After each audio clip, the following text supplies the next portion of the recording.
Mission Impossible, le 8e, qui sort la semaine prochaine sur les écrans.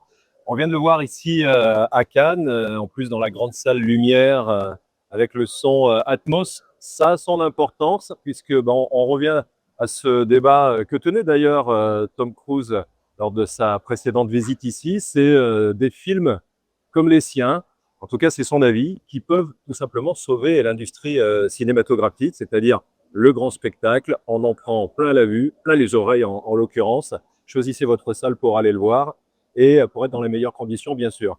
Quentin, Jérémy, on va débriefer un peu ce dernier épisode de Mission Impossible. Voilà, c'est votre mission, les gars. Eh bien, on est impossible, j'espère. Non, ça va parce qu'hier, on a rattrapé notre retard. On n'avait pas vu l'épisode d'avant.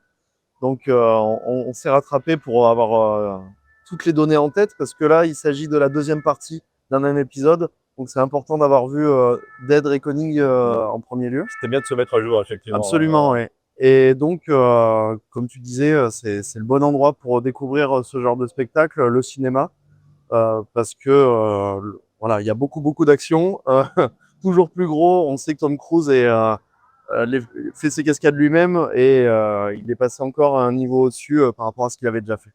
Ouais, puis comme il l'expliquait dans la surprise qu'il a pu faire en compagnie du réalisateur lorsque il est apparu à la salle Debussy, là tout à côté hier, voilà, on lui a demandé est-ce que vous avez peur pendant le tournage parce qu'il est dans des situations complètement incroyables. Vous verrez, on va pas non plus trop vous en dire, mais dans cette conversation, il était question de sous-marins, il était question d'avions, évidemment, on va le voir dans des situations assez folles comme ça, et il a répondu non, ça fait partie de son métier, c'est son job, et il veut nous en mettre plein la vue. Et je crois que c'est plutôt réussi. Je ne sais pas si tu es de cet avis. Là, c'est le gros point fort du film, je trouve. La seule chose qu'on n'a rien à redire, c'est les effets spéciaux, les cascades. Là, tout est à 100% OK. Et puis Tom Cruise, là où on l'attend, super bien et il est dans son rôle d'Ethan Hunt. Donc ça, c'est le gros point fort du film. Mais On est au 8e film. On a pas mal changé d'équipe. On a un nouveau personnage féminin qu'on avait déjà vu dans la partie 1. Mais je trouve que ça ressemble beaucoup aux parties d'avant, aux films d'avant. Et on a toujours cette séquence calme, séquence action, séquence calme, etc. Et je trouve que ça devient un petit peu répétitif au bout du 8e. Oui, puis finalement, le film n'est que prétexte à mettre en place ces scènes d'action. Et entre, c'est convenu, c'est prévisible, même quand on a une bonne culture du cinéma d'action depuis les 30 dernières années. Et donc, du coup, c'est juste prétexte à introduire ces scènes d'action qui, pour le coup, elles valent le coup d'être vues au cinéma, en IMAX si possible même. ouais, après, on appellera ça du rythme. Hein. Ça baisse, ça remonte, ça baisse. Voilà.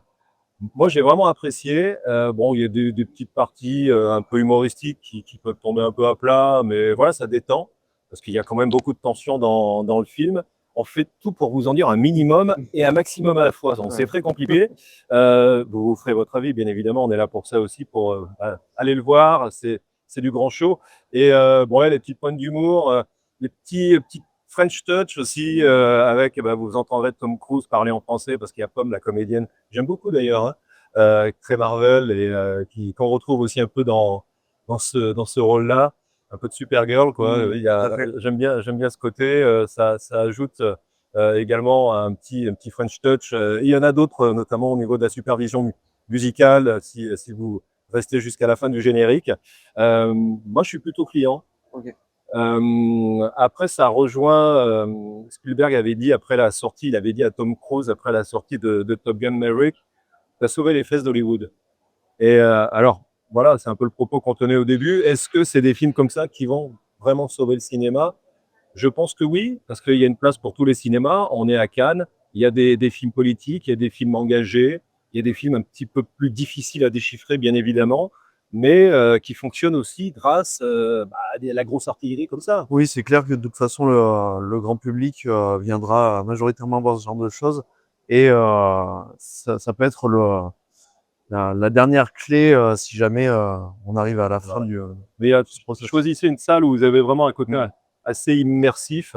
On aura ce débat d'ailleurs sur le cinéma immersif, puisque il est également à l'honneur à Cannes avec une compétition particulière. Mais là, on est dans l'action, quoi. Ouais. Ça vous prend. Il garde aussi le côté qu'on retrouve dans les Missions Impossibles 1 et 2, les phrases cultes, la mission si vous l'acceptez, Ouais. le message à s'autodétruire. Et cette chose-là de garder la base, enfin l'aura de même de début, c'est un peu comme les James Bond, on va voir Mission Impossible pour ça, quoi. Voilà. Et puis il verse même carrément dans le fan service le plus total, hein, Ouais, parce ouais. que on a du flashback de tous les films d'avant, surtout Oui, du c'est vrai. premier et du troisième. Il y a des anciens personnages. ouais, on va pas voilà, on va pas Ouais, il y a des pas comebacks spoiler, mais sympas. il y a Ouais, des petites surprises quand on connaît un peu la série, donc ça c'est une bonne chose. Alors, il n'a pas répondu à la question si il y en avait un autre en préparation. La fin est ouverte, de toute Voilà. manière, donc il n'y a pas de raison. Pourquoi pas? C'est vous qui le déciderez d'ailleurs en étant nombreux au cinéma ou pas. On vous laisse faire votre choix, votre opinion, comme d'habitude, sur la radio du cinéma. Merci les gars. Bonne journée à Cannes, parce que je sais que vous avez un marathon avec 5 films ouais. dans la journée. Et je parlais que tous les cinémas ont leur place. Je pense que vous allez passer un peu du coq à l'âne aussi, là. Exactement, là il y a un peu de tout aujourd'hui. Eh bien, à la prochaine.